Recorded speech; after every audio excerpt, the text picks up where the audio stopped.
All right. Bad We are things happen. streaming We live had on so YouTube. many, so And many we good are streaming segments. live on Twitch. All right. Hello, everybody, and welcome to another edition of Magic Mike's, proudly sponsored by our Patreon supporters and CoolStuffInc.com, where you can find cool stuff in stock every day. I am Evan Irwin, and we get started as we do each week by saying hello to my two co-hosts, Aaron Campbell, Tally ho. Reuben Bressler. Hi. What language was that, Aaron? That was a shout out to our English listeners because we spent the last 10 minutes talking about rugby and rugby players. Yeah, and so I we would did keep spend- that theme going. I was just setting things up, and all of a sudden, like, 11 o'clock showed up, and hello. Yeah, Evan forgot the time existed for a second. It was there. weird. Yeah. It's So, cool. it's fine. He remembers that time exists now. So Time we're ready exists for, now. We're fine. We're for- up and going. However, we have, normally the week after the full spoiler, it's kind of slow. Sometimes we're a little worried. Sometimes we got to run the Q&As. Sometimes we got to stretch some things. But that is not the case because we have a ton to talk about. Literally, I forgot time existed because I was so busy setting up everything we have to talk about. Yep. So that said, let's begin the show with the giveaway. And so I'm going to go do some stuff. Reuben, can you tell us about this week's giveaway? Okay, so this week, because there's so much going on, we didn't really want to nail it down to one thing having to do with a card. We've given away the invocations for various gods over the last couple sets, but there is actually a pretty cool new product that's available at Cool Stuff Inc. this week, which are the unhinged land deck boxes from Ultra Pro. So all 5 of the John Avon unhinged lands are available in deck box form from Ultra Pro, and the winner of the giveaway this week is going to win a free copy of all 5 deck boxes. Even the mountain? Unless Aaron wins, in which case we'll keep the mountain. So these yeah. these are not like just your normal everyday. You pop it open, you put it back. These got Very little nice. trays. You got little These have like separator a dice thing. drawer in the bottom. got Yeah, the dice drawer. These are pretty cool. They're really cool. And so they just kind of showed up. I thought they were really sweet. Obviously, Avon's art is absolutely amazing. And we want to give away a whole set of them. I sent a link in the chat to both let them see what the deck boxes look like because Awesome. I can't add that stuff there to the contest. But I also linked to the contest. So we're going to have a winner at midnight, which is going to be awesome. So go in there. Let us give you something super cool. Super free deck boxes. Oh, my God. So just this evening, right, just before we started to record, something kind of showed up. But all right, so hold on. I don't want to go there first because we want to talk really quickly about the Magic Art Show. The Magic Art Show Right. Kickstarter is super close. We're like $600 from making Yeah. it happen. It's I signed up as we were talking about it because I hadn't done it yet, and it's at $14,395 $14,395. So of Magic its players, 15K goal. right, out there listening, out there watching. Let's, could we make it happen before the end of the broadcast? Could we say that the art show is happening in Vegas? We're going to be in Vegas. The art show is going to be in Vegas. The art show is going to start not only just this one time, but they want to make it, they want to buy materials where they're able to take it to multiple shows. And I know they have like stretch goals and stuff they're talking about, and they juiced up some of the levels, and there's all sorts of cool things in there. So that would be totally awesome. Yeah. The first one is always going to be the most expensive for any type of show, whether you're creating a live broadcast, whether you're taking a traveling concert on the road, anything like along those lines. The first one, getting everything into place, is going to be the most expensive one. Once all those tools are in place, then you can start, it's cheaper to move it around the country. And it'd be really nice to be able to share this, really enormous project with more tournaments in the future. So I'm really looking forward to the one that's going to happen. It's got to happen, right? Right. We Gotta have 7 happen in days to Vegas. go. So Yeah, 7 days to go to make like $500 $100 a day. whatever. I mean, yeah. Yeah, seems super easy. And I pledged $25. pledged as well. Get that if you pledge $25, you get the exclusive playmat. If you pledge like $19, I think it is, you get like a pin.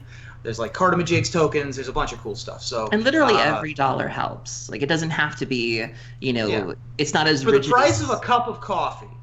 Yeah, I mean, it's not as No. rigid as some, websites where you have to do, it has to be 5, it has to be 10. No, you can adjust it. And so literally every dollar helps. And, it would send a message that content like this and events like this are welcome and needed. And it really does, get the word out there. So let's do it. Huh. Yeah. Well, it appears that some people are having some connection problems and some are not. However, the Magic Art Show is happening, and we should make that happen. So, let's talk about the first big release tonight. Holy cow! This just came out of nowhere tonight. Mishra's Photoshop tweeted out and said, "Hey, someone on Reddit is claiming a WPN email accidentally sent out a link/picture advertising a future set called Iconic Masters."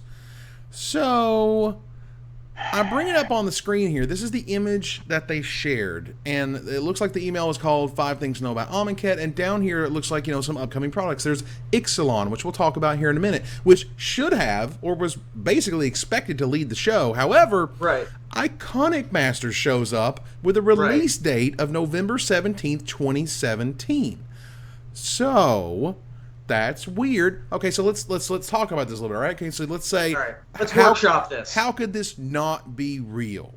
Okay, first of all, it would somehow have had to found its way into an official WPN email, written that way with a release date, linking to a page on the WPN website that you do not have access to. That access is denied. If you go to, the products pages for any other product in the WPN network, it'll say, it'll take you back to the homepage. But if you go to product/iconic-masters, it says you are not authorized to view this page.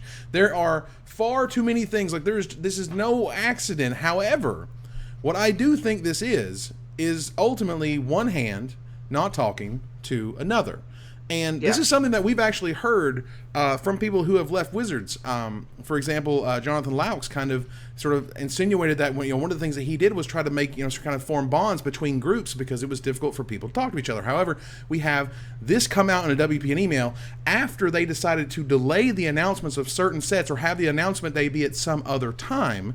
So when that's not properly communicated, then things like this happen. And something else also came up for Commander, which is going to make a lot more sense now that we have seen Iconic Masters. Now, firstly, what the hell is an Iconic Master? Yeah, that's the first question. Is Modern Masters is cards from Modern. We did it. Right. Eternal Masters. That's Legacy and Vintage, which is known as some of the Eternal formats. That one still mostly makes sense. Iconic Masters. There is no iconic format. So we've sort of changed the naming convention here, which is cool, I guess. There has been Vintage Masters on Magic Online. Sure. There's and been that was another speculation. name of a set. Yeah. Right. There's been speculation that this might be a repackaging of the From the Vault series, and that, sort of taking iconic themes and packaging them together. There's also been talk of them possibly maybe finding loopholes to the restricted, the restricted list or the reserve list. Thank you. Those being iconic cards, and part of the reason they're iconic is because you can't get them anymore. And speculation. Everybody's talking about it right now. I mean, look. So what happened? The instant Modern Masters was fully spoiled. All of the cards that were not in that set went kaboom. Yeah. Lily is still up there. Karn Liberated is $80 right now. Hierarch is like what, $65, $75? Right. It's crazy.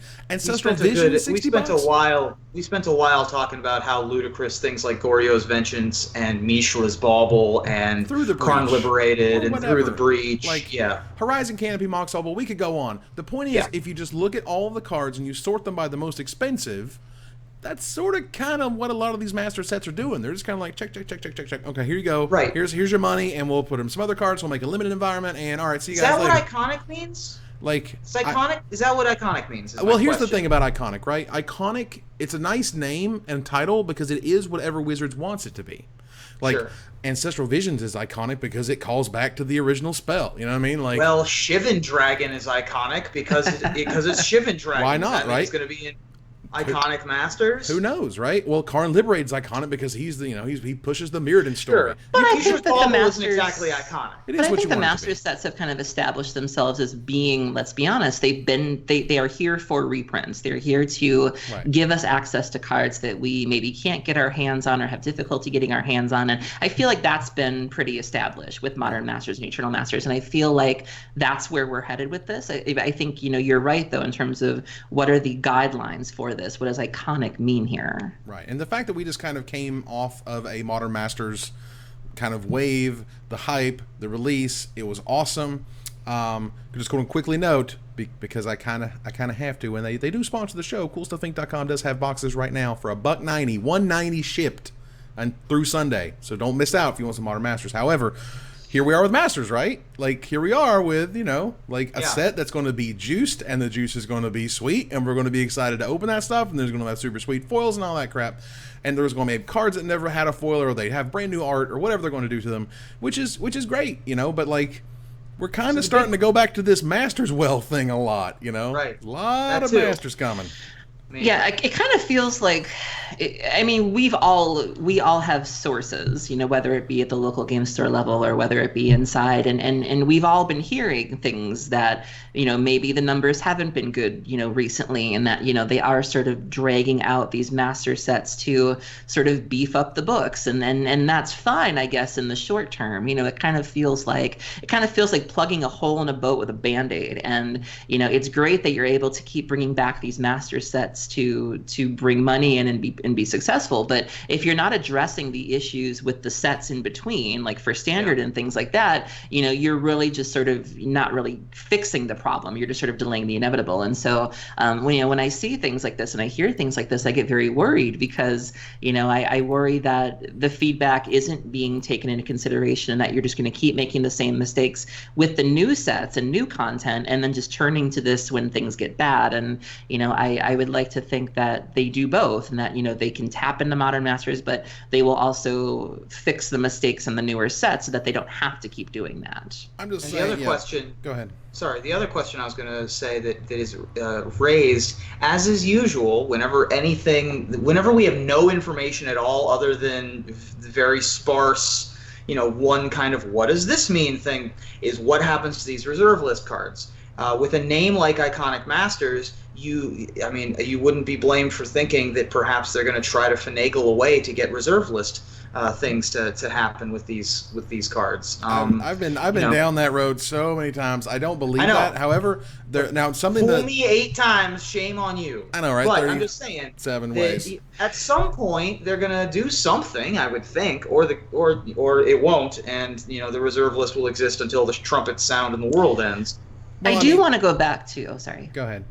No, I was just going to say, I do want to go back to the authenticity of this. I've had at least one LGS employee DM me and confirm that the email is legit. And he even went so far as to take a screenshot from his phone proving that he also has received this email and that it is in fact legit.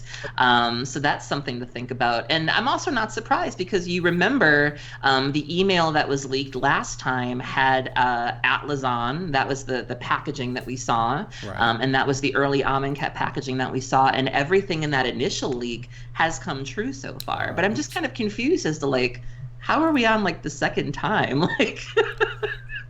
Yeah, I don't understand. Before we move on to Ixalan or whatever that next set's going to be, is the 25th anniversary this year? Yeah, and that's what I was going to point out. And they're doing nothing for Gen Con. Well, they're doing nothing for Gen Con. No, the 25th anniversary, as I understand it, is next year, right? I believe it is next year. So, because it was in 93. Who knows? That said, so an iconic Masters for iconic cards is a little early, but I get it. They're stretching. For me, I get that Wizards is a Hasbro subsidiary.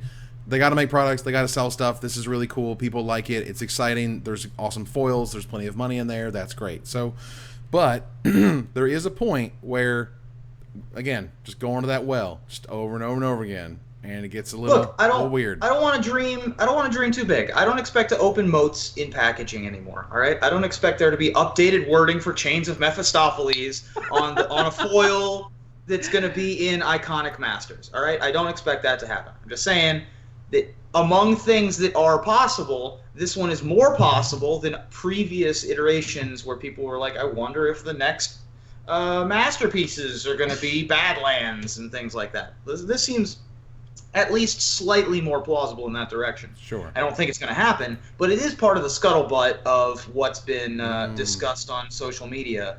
Yes, scuttlebutt. The scuttlest of butts. All right, so let's keep moving here because we got a brand new set to talk about. Again. Yeah, right? We didn't lead the show with that. It's weird. it felt like Wizards was like, okay, look, we're tired of like giving you these weird piecemeal announcements, and we're going to make it. We're going to have 2 days of the year, and you're just going to know all the things, and we're just going to drop it on you. And they dropped it on us. They dropped on all of the Amonkhet Hour of Devastation stuff, just bloop, just all of it. Okay, now we're kind of in this weird middle ground where they're not doing like an official announcement page, but they're announcing things, but they're not doing it in like one giant announcement. They're just kind of, again, piecing it back to us. I don't understand. However, they dropped a ton of stuff this week. Let's get to it. Yeah. The fall set is named Ixalan, and that is how you pronounce it, which I got that guaranteed and got that confirmed. It will be releasing on September 29th, which is 5 days after my birthday. It will be I know, right? It will be legal for the 2017 World Championships Standard and Limited play, which, as I understand it, is the week after. My God. The week after release. The Pro Tour is now 6 weeks. I'm sorry, is it 5 weeks? Let me check. I wrote it down. 5 weeks. It's 5 weeks away versus 2. Right now, that's crazy. It's going to be 5 weeks. You're going to have that 1 week Worlds, then you're going to have another month before you have a Pro Tour for the format. So that's weird. And I think, and this is what we were talking about on Twitter a little bit, this is kind of one of those things that, does the Pro Tour ruin Standard? What ruins Standard? Everything ruins Standard. Standard is a solved format. When Standard is a solved format, everybody hates it. Well, what solves Standard? The Pro Tour solves Standard. So let's put the Pro Tour 5 weeks out. Well, I think it also gives people time to, I don't know if this is related, but I know that there's been a lot of frustration recently with the delay in the banned and restricted announcement where, Trick announced that they weren't going to make the announcement until Monday. And I saw several pros tweeting at him saying, I don't know what to write about. We don't know how to start practicing. Everything we've built. Willie Edel made a tweet and said, I hate to break it to you guys, but everything we brewed fails to combo. He was like, we don't know what to do. Could you bump this up a little bit, or could you give us some peace of mind? And so maybe that's one of the reasons is they want to give these guys and girls, more time to practice, time for the banned and restricted announcement to come out, time for these sets to hit Magic Online so that they can test with them. Maybe there are some positive reasons for doing that. I mean, perhaps it just feels, and one of the things that someone else said was that it gives a brighter spotlight on the World Championships, which it absolutely will. Worlds are going to be a lot more interesting when it's 1 week in. Like, set comes out and Worlds, oh my God, that's going to be really exciting. But I think it talks more about this boogeyman, and I was talking about this on Twitter, where there's this boogeyman of who solved Standard, and we gotta go kill it. And when SCG was doing the too much information stuff, where we crunched every single archetype and all these decks and all the cards in them, all that stuff. Okay. We stopped doing that. Like, okay, Magic Online had all the deck lists all the time from every tournament. Every 5-0 deck list was shown. Okay, too much information was mined out of that, so let's cut that back. And now the Pro Tour is, a bajillion years away comparatively than it used to be. So I guess there can be more question marks before the format gets quote-unquote solved. And if you have the same problem, what happens? Yeah. I mean, on top of that, let's not even look at the gap between the release date and the Pro Tour. Look at the gap between the Pro Tour and then the next set. There's only 3 months between sets. If you put the Pro Tour 5 weeks out from the set release, there's only, I'm not a mathematician, but there is only like 7 more weeks before the next set comes out. So there's almost as much time pre-Pro Tour Standard as post-Pro Tour Standard. That's a whole new world. That's a new thing that I'm not super comfortable with in terms of the health of Standard. I mean, I guess it's a little... I mean, it's sort of like the old Star City Games invitational metagames were always at the end or in the middle of standard formats. Sure. So it's going to be a lot more like that. Right. There's going to be a lot more kind of refined and tuned. And again, maybe that's what they want. They don't want anything to be too refined and too tuned. This is Wizards kind of fighting being a paper game, being a game from the 90s. Like, it's clearly one of the best, if not the best game around, because we love it and it's what we do and it's amazing and fantastic. However, pretty sure it was never intended to have millions of people playing it simultaneously with tens of thousands of events grinding down to the best possible thing you could be doing. And on top of that, let's go back to Worlds real quick. Card availability is going to be a real issue for Worlds a week after the release of the paper cards. I mean, I'm not saying that like the internal worlds of the world aren't going to have issues getting their cards, but right. But we're talking like 16 people or whatever. So, and Wizards could very well have copies of the cards for sure. what it's worth. But fine. And the other half I'm just saying that it's like that's a little bit of a tight window. Right, but let's be clear. Standard needs to get rid of combo. Seriously. Why is Felidar Guardian, why is that legal? They literally said we missed it. We didn't mean it. It wasn't supposed to be here. It's here it's destroying things. So here's I remember when Jeskai Ascendancy, saw play in Standard, and it was cute. It was viable, but it wasn't it wasn't never tier 1. It was never tier 1. Right. It was tier 1 for that one event. But still, I think that combo has a place in a metagame. I know that there were people flirting with the possibility of either Flux Reservoir. I really wanted that to be a thing, and occasionally that has popped up as like a fringe deck. I think that combo in and of itself has a place in a healthy metagame. In fact, I think a metagame is healthy when you can sort of play combo or play control or play whatever. I just think in particular the strength of this combo, and I think the ways to attack this combo are so few and far between that sort of led to the dominance of it. The fact that there's such a gap between it and all of the other contenders. I feel like if the gap wasn't so great, kind of like we're seeing in Modern, you can play combo decks, but you're not so widely disadvantaged if you play the other things. I think that's the problem. I think combo in and of itself is a good thing. Yes, I agree that combo in and of itself is a good thing. It makes sure that mid-range decks don't take over the format, which we've had a problem with very recently. Even things like Bring Back the Ancestors, or whatever the hell that card is Rally called. the Ancestors. Rally the Ancestors. That's a fine card. That's a fine combo deck. There are ways to attack it. I think that specifically the problem with Copycat is I've talked about the 3 types of combo before. There's 1 card, big card combo, things like Tooth and Nail and Dragonstorm. There's 2 card combo, things like Splinter Twin, Pestermite, and things like Copycat. And then there's like lots and lots and lots of card combo, which are things like Grape Shot and Etherflux Reservoir and a bunch of other pieces that don't matter. A bunch of other pieces that don't matter, right? So the multiple step, the 20-step combo is fun and interactive, and you can do things to disrupt it. And things like Jeskai Ascendancy is another example of it. 1 card combo, again, there are lots of ways to disrupt it. In particular, countering the 1 card. The problem with Copycat is that it's a thing you cast on turn 3 and then a thing you cast on turn 4 and immediately win the game on turn 4. And a lot of 2-card combos are like that, where you just need to have 1 in play, and then as soon as you cast the other one, you just win immediately. The fact that they missed it is a huge mistake. I don't think that it needs to be banned just because they missed it. It's because it's oppressive. That's a little bit. It's because it's oppressive. I agree with that. That's the main problem. And 2-card combos are not always, but of the times in which combo is oppressive, it's 2-card combo that's the one that's oppressive most of the time. I feel like we're reaching peak. I'm sorry. I was just going to finish my point. I think that it's fine to cut out the legs of that combo.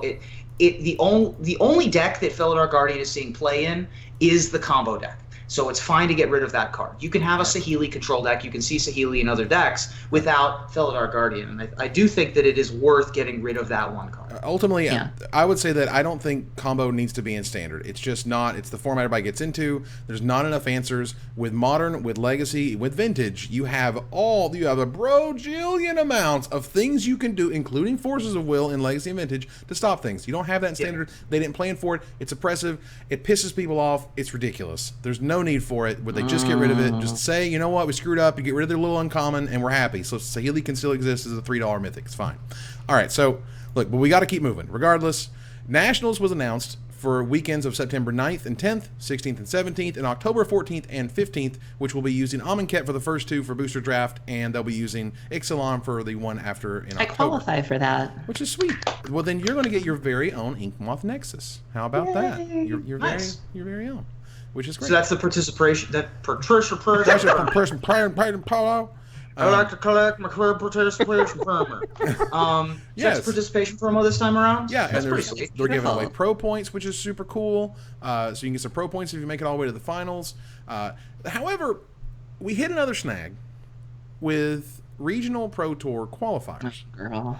Now, Regional Pro Tour qualifiers were created because Yes, RPTQs were created because PTQs, the original, the old school, the PTQ Classic, if you will, was getting too big. It was just getting ridiculous. There would be 200 people for one slot. And at that point, it became an issue for people to really run them, because where are you going to run them? There's so many people showing up. What are we supposed to do? Blah, blah, blah. So, okay, we're going to have pre-PTQs, pre-qualifying, PTQs. We're going to have regional PTQs. We're going to juice them with an insane promo, so you're going to get your butt there. You've already won this event, so you're qualified to get there. We'll see you there, guys. And the top 8 or the top 4, depending on the size, will make it to the Pro Tour. So congratulations. I think it's just the top 4 previously, and the top 8 would get invited to the next RPTQ, which is whatever. The point is, you qualified for a thing. Let's be clear here. I have never heard in Magic of playing in a qualifier for any event, invitational, Pro Tour, even whatever. Outside of Magic. I'm not aware of this in Pokemon. I'm not aware of this in Hearthstone. I'm not aware of it in any of the esports. I mean, if it is, I'll eat my words. But this is game changing. This isn't just unique to Magic. Right. So suddenly you are qualifying for something that they say you may now charge an entry fee for. That's weird. Because congratulations, you get to give more money to qualify for the Pro Tour. Huh? Because I've never heard of that, and that's really strange. And myself, I feel like if an organizer is going to charge an entry fee on top of something that I had to win a tournament just to play, that I understand there are costs involved, but I also understand that there's money to be made when you get a whole bunch of Magic players in a room. But I would hope that there would be some amount of promotional material on top of your free Emrakul, which is what it is right now. You get a super cool promo Emrakul for that. Because so let's take a look here, right? So I asked on Twitter, I said, "Hey Twitter, could you tell us what you think about charging for the PTQs, for the RPTQ stuff?" And here we have, I gave 4 options: $0, which is they're going to be free or you're not showing up; $10 to $20, $20 to $30, or $30 to $40 plus. What's the most that you would pay to play in one? 30% said $0. 30% said, a third of the people said, if it ain't free, I ain't showing up. 31%, just a hair more, said they would pay $10 to $20. And these, I think, are the people who are trying to say, if there are business expenses for having to run this event and having to make space for all these people and so on and so forth, this is sort of where they kind of meet in the middle. That's how I kind of take it personally. 21% said they pay $20 to $30, and 18% would say $30 to $40 plus. So we have, 40%, almost, just a hair under. 4 out of 10 would say, I'll pay more than $20, $20 or more dollars for playing in this event that I had to win a qualifier for, or reach certain levels, be a Silver Pro or any other sort of threshold that they can meet in order to play in. That's kind of incredible. And again, it's one of those things, they just kind of they kind of drop it and then they move on because nobody wants to talk about it. So let's talk about it. I don't think it's as big a deal as you seem to think it is. They're already bumping these Grand Prix up to $100. I don't see how this is particularly different. I'm missing something. It's particularly different because you had to win a tournament to play in this event. I had to go and pay $30 or whatever. That you had access to these RPTQs. Right. I'm curious to see, the people who responded to your poll, Evan, and who said that they wouldn't mind chipping in some money. I wonder what their distance is to RPTQs. Right. I know people that have to travel really great distances to go to them, especially maybe in foreign countries. And so now, in addition to having to pay to get in, you're having to pay to get there. And so these, being a grinder is not cheap. And so there are other expenses that you're already having to factor in on top of this. And I think the one caveat I want to stress is that Helen said that stores may charge a fee. There are some stores that may be like, we're good here. They might want to have that be sort of their promotional pull of, look, we're the one store that doesn't charge you. That's good business. And so not every store is going to do that. So just to be clear. Right. And again, if you're able to give value on top of it, I think that's a conversation. But the fact that the entire culture of Magic has never seen anything like this, and to not only have it's not even debuting on the amateur circuit. This isn't an amateur event that leads to another amateur event. This is the PPTQ into the RPTQ. This is their official sort of ladder into a high payout, a high high focus situation. Reuben? I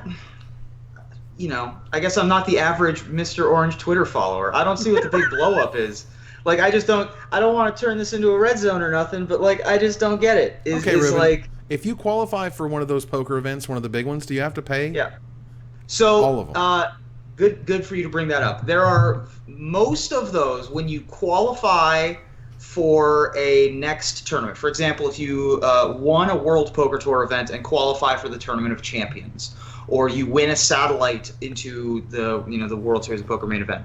Most of those, you're right, you don't pay the entry fee for.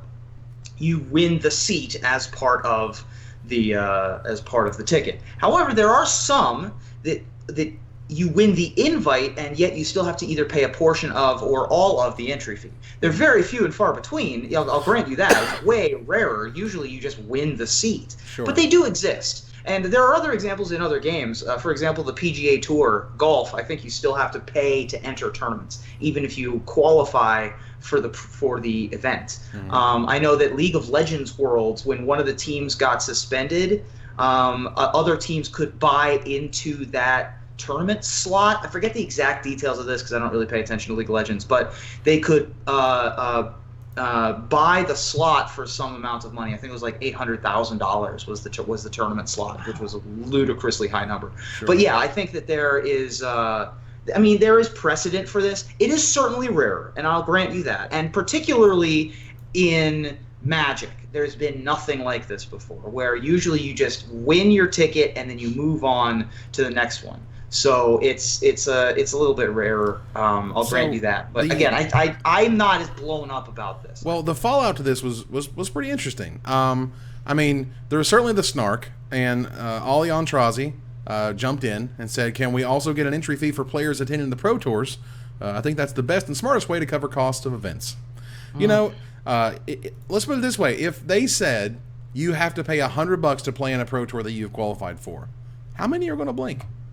If the prize support was better, they probably would. Right. If they were just like, look, we're going to add, we're going to give extra 100K to the event, blah, blah, blah, dispersed as we see fit. You're still not going to make as much as people did back in the year 2000, but it's okay. We'll talk about that in a little bit.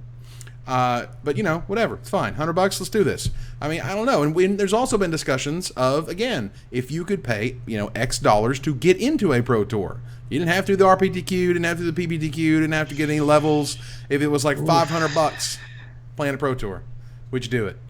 And I think there's a lot of people who would bounce. I would. And so this has been a going infinite topic in the Magic community since I've started playing Magic. How many dollars would you pay to just buy into a Pro Tour? Right. Which is an experiment that's sort of been tried before in the Versus System Pro Tour circuit. You basically could, you couldn't do it exactly, but you essentially could play in 5 PTQs of their version and then play in the Pro Tour, even if you O2 dropped all of them. Well, and there was also that time when TCG Player was running events based on like point entries, and you could buy point cards, and so people just bought the point cards and bought the buys. It was really awkward. It was weird. Whatever. So we got to keep going here because we got more news. Jesus, we just have infinite news this week. I swear. Thank you, Wizards. Thanks, Wizards. You make our job so easy. It's crazy. Commander 2017 was announced, and pay real close attention to this based on what we talked about earlier. Commander 2017 edition is going to return on August 25th, 2017. Isn't that 3 days weird? before my birthday. Yeah, nice. See? That's weird, though, because there's an asterisk right there. Now, normally the Commander products come out right before the holidays, which is November. Like we just talked about something else coming out, because that asterisk says at the bottom, Commander 2017 will release on Magic Online in November 2017. It's almost like they decided to make Iconic Masters, and they had already scheduled Commander to go on MTGO in November when it was originally scheduled, and now we have, again, either this is A, not talking to B, or that schedule is locked. That schedule for Magic Online is locked. You're just going to have to deal with it, and we're just going to release it then because whatever. This is a definitely weird disconnect that makes it feel like, was Iconic Masters really planned for a long time, or was this just kind of thrown in there? Because I just can't imagine they would want to sit on a release for 2 months before it makes its way on the Magic Online, where it's probably just going to pop up and then go away really quickly. Thoughts on this? I'm Just actually kind of I'm interested in this set. I know that they've kind of hinted around that like the tribes are not going to be so they said it was going to be a tribal set. Right. They said it's but going to then be they tribal. also said that the tribes were not going to be what we're expecting them to be. So like there's Right. been all sorts of crazy speculation of like, is it hominids? Like literally IZZET. Esper zombies has been thrown around. There's been talk of like just all sorts of weirdness. And so I'm kind of excited. I've been getting into Commander a lot more lately. And, also the Commander sets do come with the possibility of vintage and legacy cards, which is always a good thing. And so I'm excited. But yeah, that scheduling is a little... It's a little weird. Now, look, these are the first ever tribal Commander sets. There's only 4, there's not 5. And, Reuben, you had a really interesting kind of an idea of what they might be built around. Go ahead. Right. So in the past, these Commander products and other sort of from the Vault and collector products have mostly been built around races. From the Vault, slivers, and goblins versus elves, and things like that. Well, not just creature types, but the creature races as opposed to creature classes, what their jobs are. And so that's what I'm thinking. So a creature type can be like a goblin rogue, right? Right. They've done a bunch of goblin stuff. They've done a bunch of elf stuff. They've done a bunch of sliver stuff. What I'm saying is that they're going to be focusing on the rogue, the warrior, scout, advisor, the jobs, right? Right. Yeah, again, the classes of them. So there's the wizards. There's going to be the clerics. There could be the warriors again. That's what I'm saying. Exactly. Right, because... And so I think... Go ahead. I was just saying that I think that that's a direction that they haven't really gone in to surrounding a product, and you can't really make a really in-depth I don't know, clerics versus necromancers. Your internet has went like straight potato. I don't know what's going on there, but you went straight tater, and so I'll quickly just pick this up. But yeah, it's really bad. Am I back? Not really. All right. But I will pick it up a little bit. Noting that because and this is how old this question is. I asked Mark Rosewater before Shadowmoor came out, and I was like, I bet Shadowmoor is based on classes because Lorwyn is based on type, and he was like, there's not enough class stuff to make a whole set around it, to make a whole block around it, because there's another block. Sure. So they couldn't do that. However, they could do 4 commander decks. They're 100 cards. You make them what they want.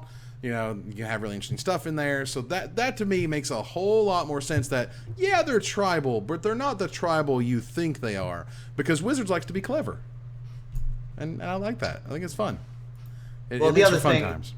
The other thing about this whole thing is that this is just the fact that they know what they're doing in November and yet didn't announce Iconic Masters is just super weird. I mean, this is just so many left hands not knowing what right hands are doing, classic Wizards of the Coast style.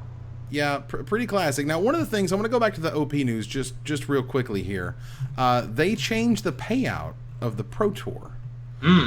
And that's really interesting. I'm looking for it right this second. Basically, where you used to get, $10,000 guaranteed for making top 8, like that was your floor, right? You made top 8, high five, you're walking away with $10K guaranteed. No. Now you're making $50,000 for first place, 20 for second, 15, and then we start going to 12, 5, 10, 9, 7, 500, 6K, $6,000 for 8th place at a Pro Tour. First of all, they're getting rid of the idea that they're going to have IDs in the first round of top 8 and whatnot, because they said it wasn't affecting buys as much as they thought it would. But the other half is that now these prize payouts are so weird and strangely lopsided that you have tweets from Tom Martell that says 8th place at Pro Tour Chicago in 2000 paid out more than 8th place will pay out at Pro Tour Amonkhet. It's insane. And again, at which point does any of this start making any sense? I mean, there is a point where Wizards makes a colossal amount of dollars from the game. And some have speculated essentially that they don't feel like, if the Pro Tour isn't selling the packs like they want them to sell the packs, right, then you don't put the money in the Pro Tour. Well, Helen does say in this post, you brought up the intentional draw thing, and she says, at its core, this was done to mitigate intentional draws in the last rounds of a tournament. However, the reality is that players valued a top 8 appearance so much that IDs were happening anyway to ensure that possibility. With the bracket and the prizes not living up to its intended purpose, we decided to go back to something more familiar. And so it sounds like it makes sense that people were willing to do anything, that they weren't actually playing the game. And so if they're trying to get people to play the game and reward them for playing well, I mean, I think the intention is good, but like... Right, and so I'm trying to look out the payouts here. Okay, so... sorry, I should have done that. No, I'm sorry, and thank you very much. Eric Froelich is in our chat this evening, and I really appreciate that, because... it turns out that the last Pro Tour was $5,000 for top 8. Martin Yuza went home with $5K. He top 8 at a Pro Tour and went home with $5,000.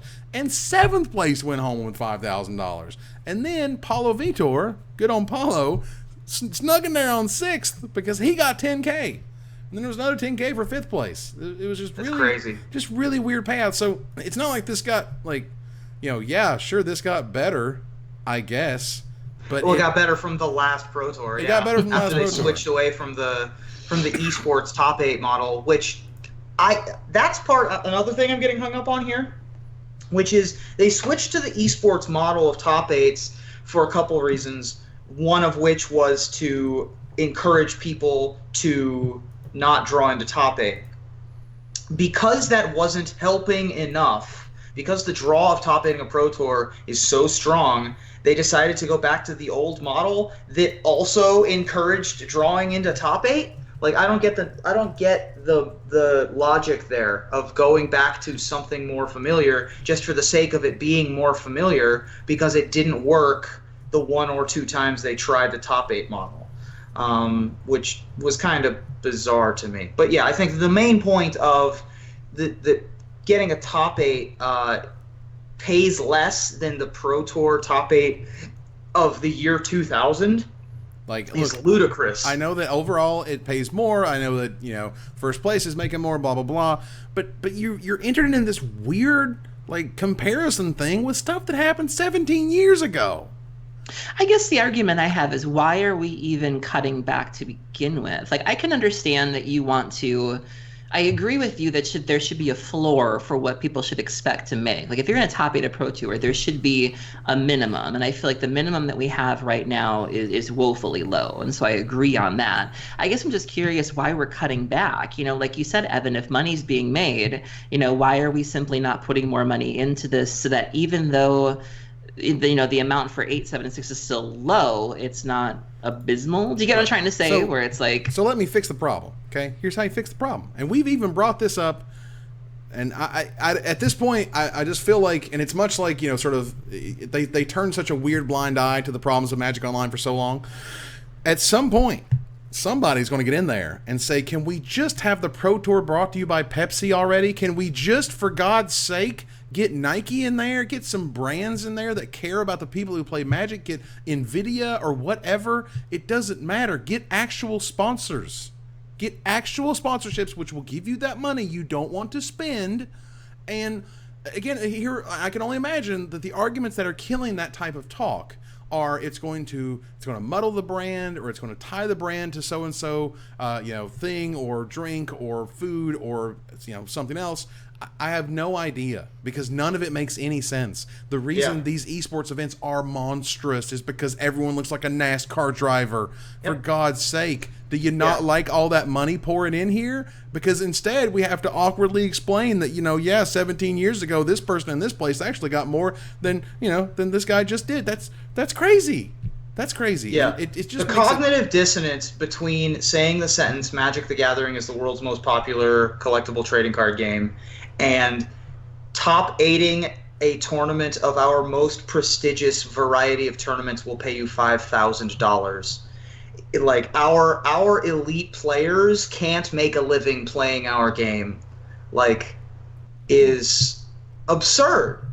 It hurts my brain in a way that only cognitive dissonance can. We could also go a step further and say that maybe that's the point. I mean, I'm not saying I agree with it. But maybe that's the point. If the Pro Tour doesn't sell packs, then all right, sure.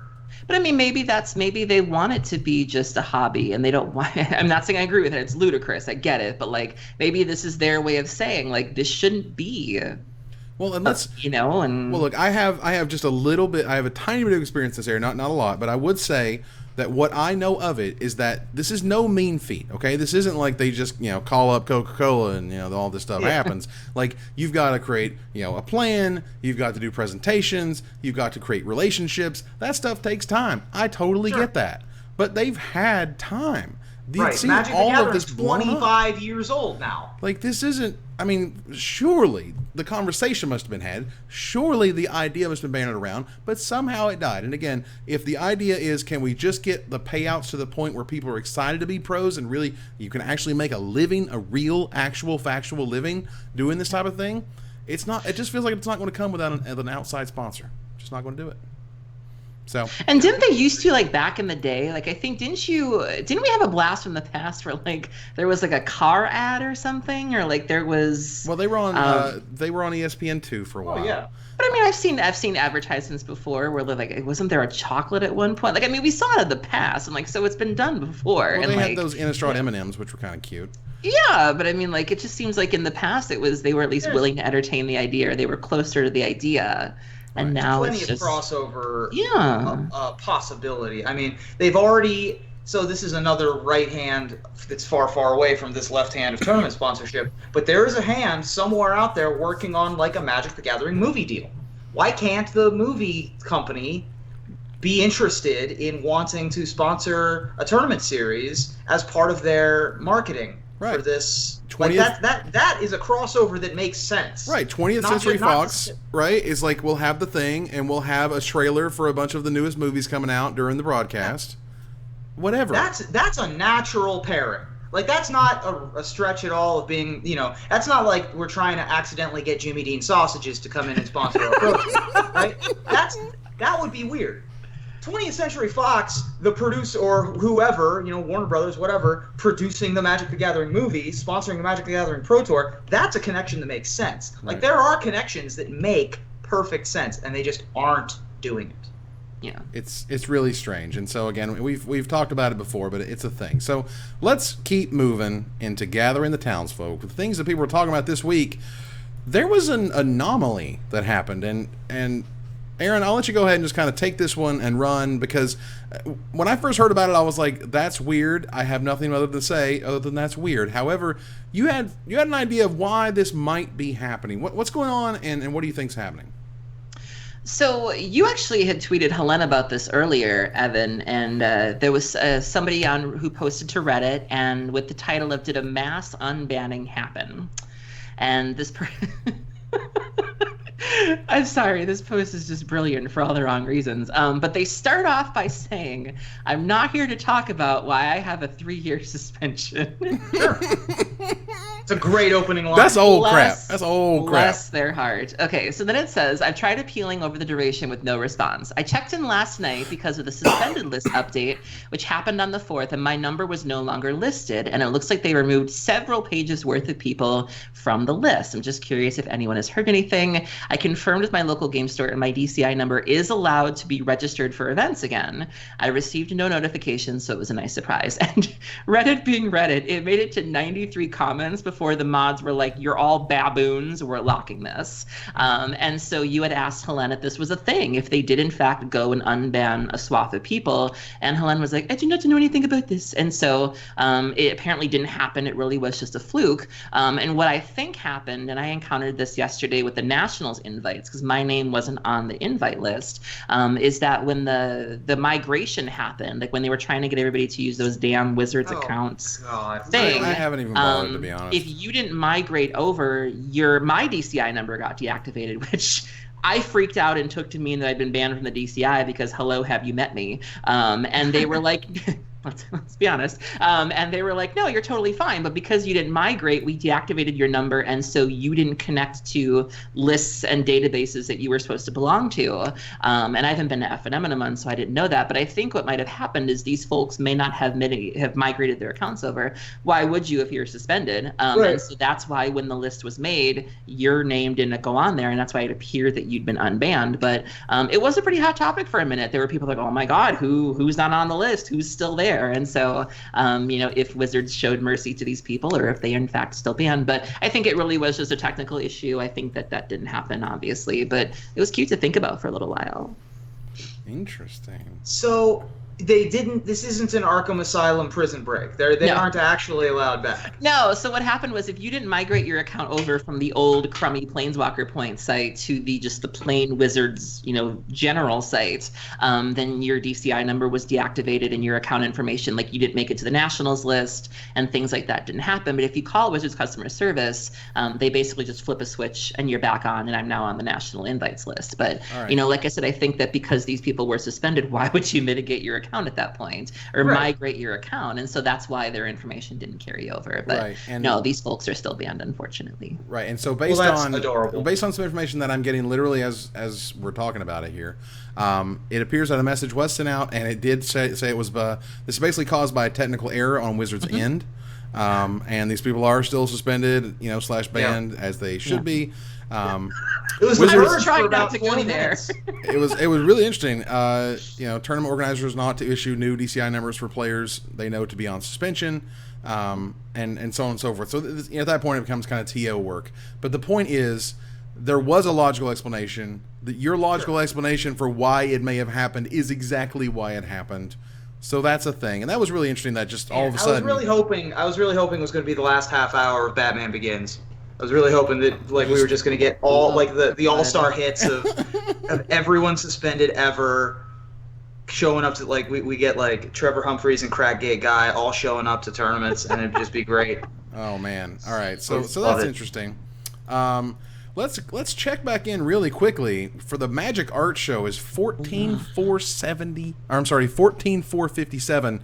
We are just a hair over $500.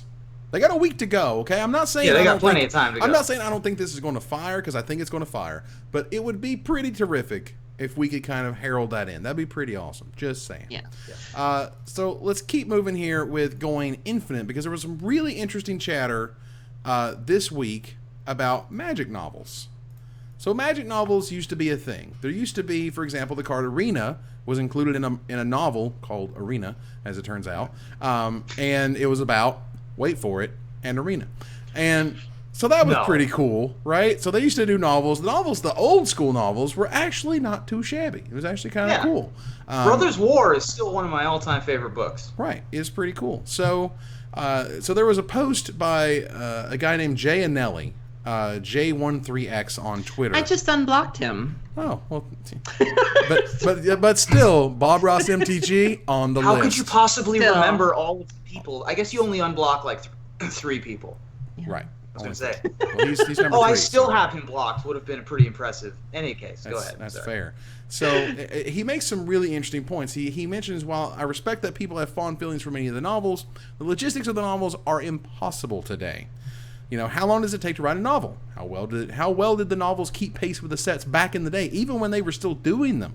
Now you cut the lead time in half, if not more. How many details can be pinned down in a realistic time frame to even have one novel per block? Much less one good novel per block. Novels divorced from the blocks could be possible. The best novels, pre-mending, were. Where they didn't have to just make sure they hit story point on story point on story point. And let's not even talk about the whole Tempest, saga thing, Tempest cycle that happened. And churning out novels on R&D's time frames just seems like a recipe for mediocrity, he continues. The thing is, I can tolerate a mediocre story once a week for 20 minutes. I can't tolerate it in a 200-page novel. And to be honestly, some of the stories, I'm kind of happy they're over when I'm done reading them. That's all I'm saying. All right. So anyway, Magic Story may have its ups and downs, but it took me 3 months, he says, to read the Mirrodin cycle, and he usually reads 300 pages a week. There's a better chance of iterative improvement in the current method. With the novels, you can't do that as easily. And he can point to stories that he really liked from Battle for Zendikar, even though he didn't really like the overall story, because the realities of design and development were a huge story/card disconnects under the old system as well. The quest for Karn doesn't mention a single Praetor in New Phyrexia, for God's sake. Major characters, because they hadn't been invented when the work started. Right. The old Mirrodin cycle feels like it retcons itself a little bit each novel because they scramble to include what they then later learned about the world building. The Ravnica cycle's sweet, but there's no dragons in it. There's no dragons in it. Niv Mizzet is not in the freaking Ravnica. That's insane. Yeah. And so he goes on. It just feels like a losing proposition when the writing time for a good book is the same as the entire development cycle. So to kind of nip that in the bud, the point is you just don't have time. There used to be comics. Some of the comics were good. Some of the comics were terrible. Didn't really matter, honestly. There was some recent comics. Didn't matter. Nobody bought them. There was some web comics, which I'm sure cost infinite. So at least that's kind of what he opines, is that they were super expensive. I loved the web comics personally because I thought it was a really great way to graphically show what was going on in the story. You were able to really see some of the characters in action and doing things, and you kind of learn story through visual mediums. But I also understand, again, that's a long process that takes a long time. But novels, I agree that I think there's kind of this sort of like nostalgic halcyon haze over that stuff. And, go ahead and just watch literally any movie from your childhood that you remember being awesome, and it's probably not going to be awesome anymore. And you're probably going to not like it as much as you think you do. Well, that's called rosy retrospective. That has a name. Ooh. Things were better back in the day. Of course. Classic. I remember when this was all trees, back when the rocks were soft, etc. That's right. Magic was better when I first started playing Magic. Like that's the thing. Obviously, we all have that a little bit going on. And obviously, I think that there is a point to be made here, which is that the Magic novels can't exist in the current culture of how Magic sets are produced, how the stories come out. We're graced with the Magic stories online weekly or bi-weekly. Another one came out today called Servants. Which I thought was pretty fun to read. You guys should check that one out too. And it's really tough to do. You're trying to shoehorn in these novels with authors who don't play Magic and aren't involved in the creative process, and getting them to tell a story that somehow, some way goes along with an existing product already. It's an unholy union. It's like the Battleship movie, where they were trying to play the game of Battleship in a movie, and it just didn't work, and no one was happy with the result. And there's no correct way to do it, and everyone just tries to forget that it happened. That's what would happen is if we tried to do the novels again.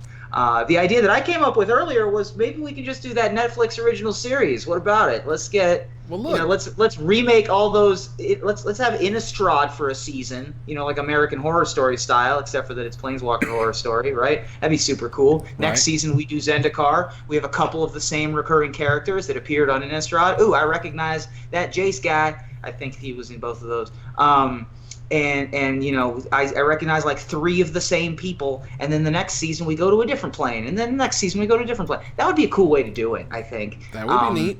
They could even be a setter free behind. And then you have the Pro Tour sponsored by Netflix.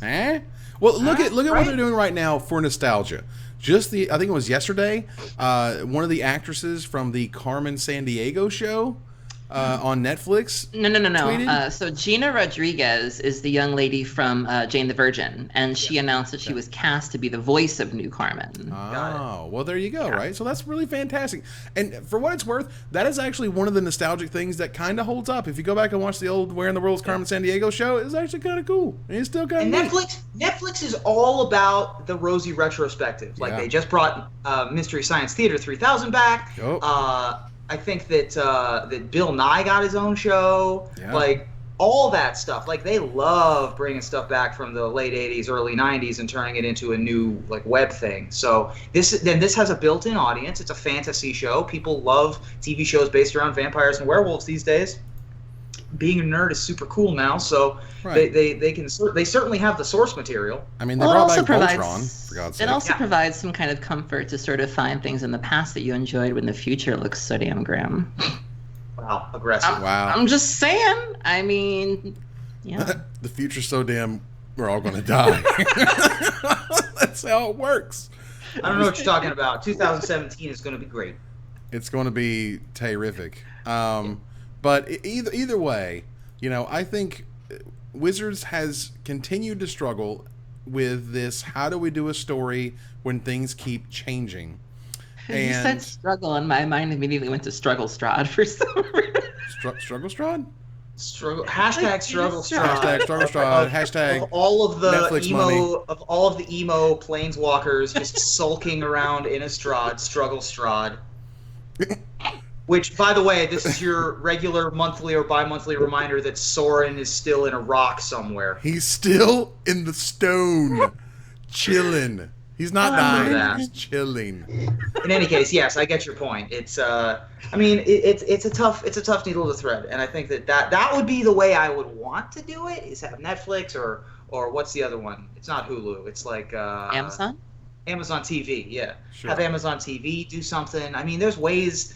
It's a ton of work. Obviously, this is not just something you snap your fingers and it happens. But on the other hand, Magic the Gathering's been around for 25 years, and somehow is still not partnered with any. Like, they're still getting their butt kicked by Hearthstone after Hearthstone's been out for 2 years. So what you're trying to say is that it's possible to do. It's officially an Eastern Standard Time 420, and Soren is stoned. All right, look, I had to say the whole thing. Oh my god! I could not say the whole thing, guys. What was I supposed to do? Not say the whole thing. This is my job. That's what I do. All right. I take it all back. 2017 is going to be horrifically bad. The worst ever. Take it all back. Well, what I want to do is all your darn fault. All right, so we got some time. We got a few minutes here. So what I'm going to do is I'm going to go find who won the contest. I'm going to go pick a winner. Reuben, we're going to drop ourselves in Q&A mode. Bring up that sweet Q&A slide. I got to vamp for 2 minutes while you go set up the scene. Yeah, all right. you got to do a thing. Sure. And I need to know what we need to talk about. My brain can't even work after that horrific 420 joke. Jesus. I mean, sometimes... I mean, to be blunt, it was pretty bad. Wow. How dare you? Sometimes she's so bubbly she can't help it, right? And it's amazing how much she can pack into that one joke, right?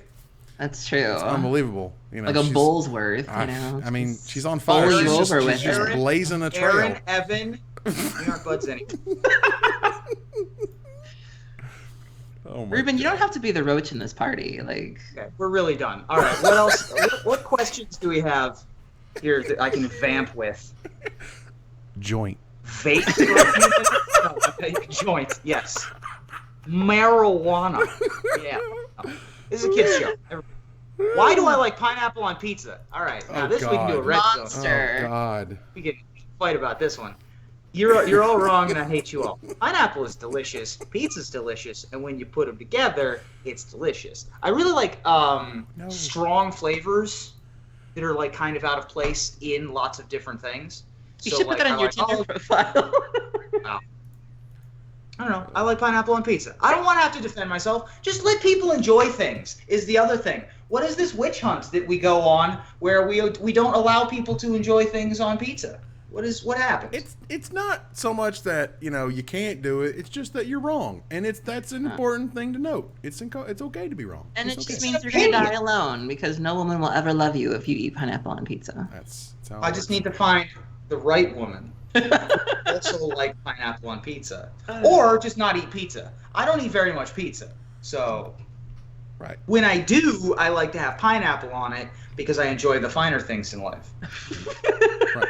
He likes to grind the finer things, and that's okay. It's reaching. Too much reach. Too much reach.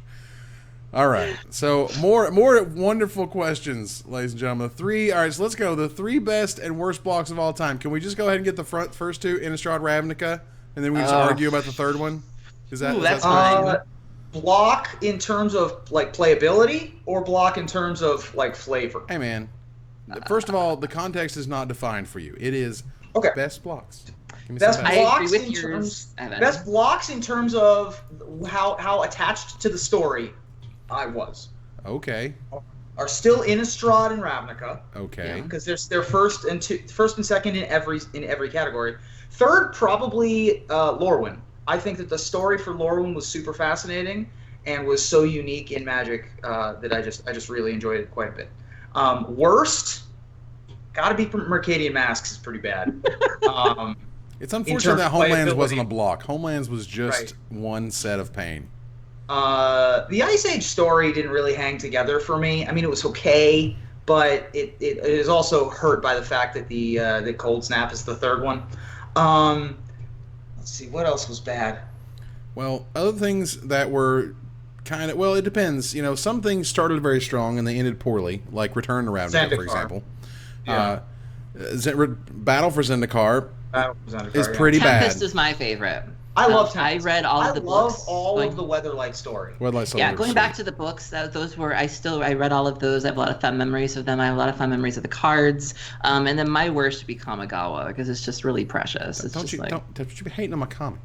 I think that it's Kamigawa has the widest gap between awesome story and cards. Yeah. it's just so busy. Like you're just reading it and it's so much. Like you're just like There is a ton. I was not focused on the story by any means. I barely knew what was going on in the story. I was back. This was when I came back into Magic right around Darksteel. So this was the first new block I got. It was I left Magic back in the Tempest era during Exodus. I made my Exodus, if you will, and wow. Woo! I'm a dad. It's how it works. You just can't stop it. But, look, when I came back and I was excited and I was doing well at Magic and I was like, oh my God, I'm still like halfway decent at the game. And, all of a sudden, I'm making money at the Grand Prix. And so that whole thing means he like. said making money at Magic. Look at that. I was making money. It was pretty sweet. So I was like, holy cow, I can't believe this. And that was a real cool moment. So for what it's worth, Kamigawa was pretty bad, but overall, there's too many warm fuzzies from Yeah. I still don't know what Splice to the Arcane does. I mean, in terms of long-lasting ability, though, like you look at cubes, and there are still a way higher percentage of Kamigawa cards in them than there are almost anything. I mean, you compare it even to like Ravnica, other than the lands. The Ravnica doesn't hold up too well in cube, as opposed to Kamigawa. There's like 3 of the spirit dragons are still in there. You got a bunch of equipment. Like there's a I bunch just of bought a stuff. copy of Machiko Kanda for my Marchesa EDH deck. I had See? no idea what that was. That's what I'm talking about. Pithy Needle was the only card anyone cared about other than Kataki in the last set, and it's fine. You say pithing though, yeah? You're not one of those freaks who says pithing? I said Pything for a long time, and eventually I say I like my moved pie into thing on my pizza. Pizza Pything. Reuben, Real quick. That joke my was favorite lit. token. Yeah, gold token. Speaking of being lit, gold token. gold token. The guild, like from the card guild and from the monarch king. Yeah, those are Gold great. That's the token I like. That's Really good pretty- for your improvised costs as well. Right. Pretty hot fire on that one. I don't know. I mean, in terms of, kind of, if it's about crapping on blocks and suddenly you're talking like, well, what was powerful, what was not powerful was Kamigawa. What was weird, Ice Age was weird, because a lot of people weren't around when they decided that Or Cold just That's my Snap, first set. that Cold Snap was found behind a filing cabinet and they just that was so decided to dumb. print it. It was so silly and it was so ridiculous that so many people believed it. And you weren't really sure because Wizards was just trying to play it off, and they thought it was so stupid it was obvious. And we're just like, really, you found it behind, behind the cabinet? That's crazy, We're all losing our minds. Set was bad. Literally the worst pre-release I've ever been to was the Cold Snap one. It was so sad. I swear to God, it was like everybody had just got done with a good cry, and they were just looking at their packs, and they're all doing that. Just drafting one card over and over, and hope they get that one card 17 times. It was rough. It was rough. Yeah. It's weird how close Battle for Zendikar is. It's still in Standard, but I'm pretty sure history's not going to look too fondly back on it. Is the issue? No. It's kind of That- Gideon and cards that we wish were really returning to Zendikar. And none of the mechanics were like really, really well received. They were all kind of meh. Yeah, it was kind of eh. But hey, When you that think about Gideon- it, so if Kamigawa is great flavor, horrible gameplay, the opposite of that of kind of bad story but really great cards is Urza's block. sure. Like I don't even know what was happening in Urza's block. Like I know generally that what's going on, but it didn't really speak to me. It's like a good Versus thing. Legacy is my favorite set of all time. Wow. And the story still is not great. Like, I'm still not It's not, super but- attached. But, you know, I did make an entire video series about that very story if you wanted to go check it out. No, and your series still can't make the story that Any better. compelling. Like, No. the story is not particularly good. I did what I could, but it's weird because it's also it was in that stage where no one had their story straight, and the book and the comic disagreed with each other, and you don't know sort of who wins, and that's weird, because they had a comic book of the Brothers' War, and they had the book of the Brothers' War, and different things happened in both of them. So I kind of chose the one that made the most sense long term, I guess, is a way to put it. But either way, so let's move on. Let's find one more question here. We're just a few minutes to go. A little something short. Reuben, what we got here, buddy? What is your favorite non-dredge mechanic? To all three of us. Dredge. Other than dredge, what's my favorite mechanic? I really like Hellbent quite a bit. I think that Hellbent is. I think that the risk reward, like the cost benefit of Hellbent, is a really interesting push and pull. That it gives you a reward for doing something that you shouldn't normally want to do. Mm-hmm.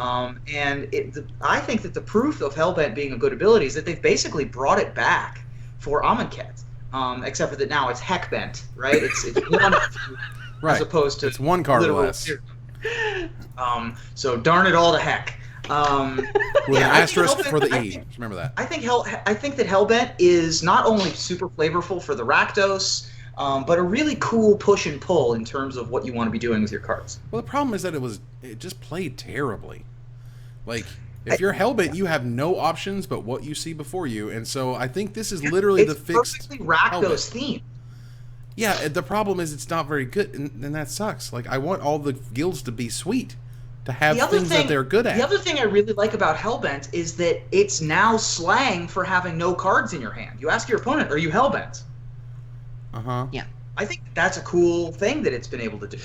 I mean, the real answer is cycling. Like, cycling is the real best answer, ability I think, is ever. flashback or cycling, I think, kind of are I good chose ones. neither of those. Well, so what you got, You're Aaron? allowed to. So my immediate follow-up would be Storm. And hear me out. I like Storm because I feel like it's very easy to identify where you went wrong. I feel like with a lot of fair decks or a lot of other decks, it's very murky. Like, if you go back and look at your plays, it's not as obvious, where it's like, oh, maybe I shouldn't have fetched here, or maybe I shouldn't have cast that creature. But I feel like with Storm, it's very freaking clear, like, what went wrong. And I feel like it's easier to identify that you fizzled, or to identify that you should have went off at a certain point. And it's easier for you to sort of remember that and get better at playing the deck, and if that makes any sense. And I kind of like the fact that Storm is very punishing, whether it be Modern Storm or even Vintage Storm or Legacy Storm. I really enjoy that about the deck, and I love that sort of over-the-top win style of, I'm going to cast 30 spells and blow your face off. Like, to me, I love winning and having that great story. I don't want to win the game with a 1/1, like, whatever the hell that toolbox, craft, whatever the hell. That's not a good story. I want a story. I want an epic win and feel that. Oh, it just feels amazing. I would hearken, like, sort of what you did there was, if somebody asked you, well, who is your favorite character on Thomas the Train Engine? And you said Tank Engine. Sorry, Thomas the Tank Engine. Yeah. You said, the one where one of them horrifically goes off the side of the rails, whose body is mangled on the way down, blood gushing out all over the conductor, and its face is just looking up into the sun, and it's saying its last words of pain, and it dies horrifically, and you're like, that's the one I like. This podcast has also gone off the rails. That one's but my favorite. My backup plan would be Cascade, though. I think Cascade is really fun. I played with again for a I while. like Cascade. I had a friend who was playing Alurin the other day, and the awkward Cascades were like, she cascaded into Abrupt Decay, and there was nothing on the board, was hilarious. I think Cascade's a lot of fun, too. Right. A little crazy. Cascade, I mean, ultimately, Cascade's a good slot machine. I like that as a slot machine. I love buyback, and I love flashback.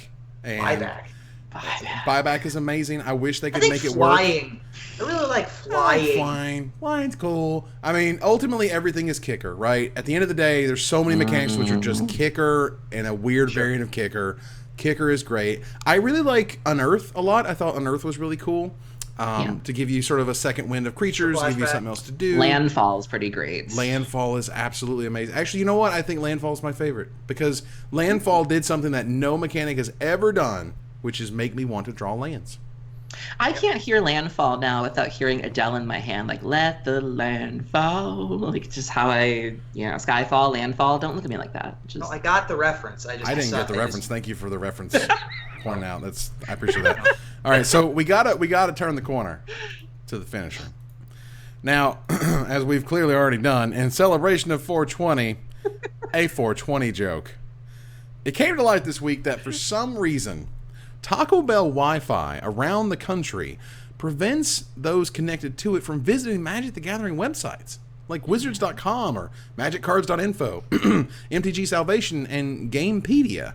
One would think... it's not just one guy who found it. This is like dozens of confirmed cases of Taco Bells that you can't go to Magic websites on their Wi-Fi. Right. So that's weird. One would think that Magic and Taco Bell would go together like nerds and junk food. So why do you think the bell blocked the gathering, Reuben? Well, it seems to me that it makes sense for Taco Bell to block Magic, easy for me to say, on their Wi-Fi networks, seeing as every human wizard that's ever been printed before can be blocked by firewalls. Wow. Well, I'm hoping it's in anticipation for Taco Bell's release of their new trading card game, Tacos, the Slathering. Wow, the slathering. Slather that. That's a word, by the way. That's a real word. And we're gonna get to the giveaway winner in just a moment, which I did choose. Get that spicy sauce. That said, I think that the big reason is because whenever you eat at Taco Bell, you have no choice but to play Mono Red Burn. Burn. Look, I'm a big Mono Red Burn guy, but burn. That Taco Bell Mono Red Burn ain't great. And before we totally wrap this up, I want to say congratulations to @GrungeMTG. A name of, I have C-Zull here, CZULL. That said, @GrungeMTG, congratulations. You won a copy of all 5 Unhinged Land deck boxes from Ultra Pro. Boots. That's super cool. You can keep all your super cool decks in them. I appreciate that. But that ends another episode of Magic Mics. Thank you guys for joining us here to discuss all things Magic. Thank you, Aaron. Thank you for having me. Thank you, Reuben.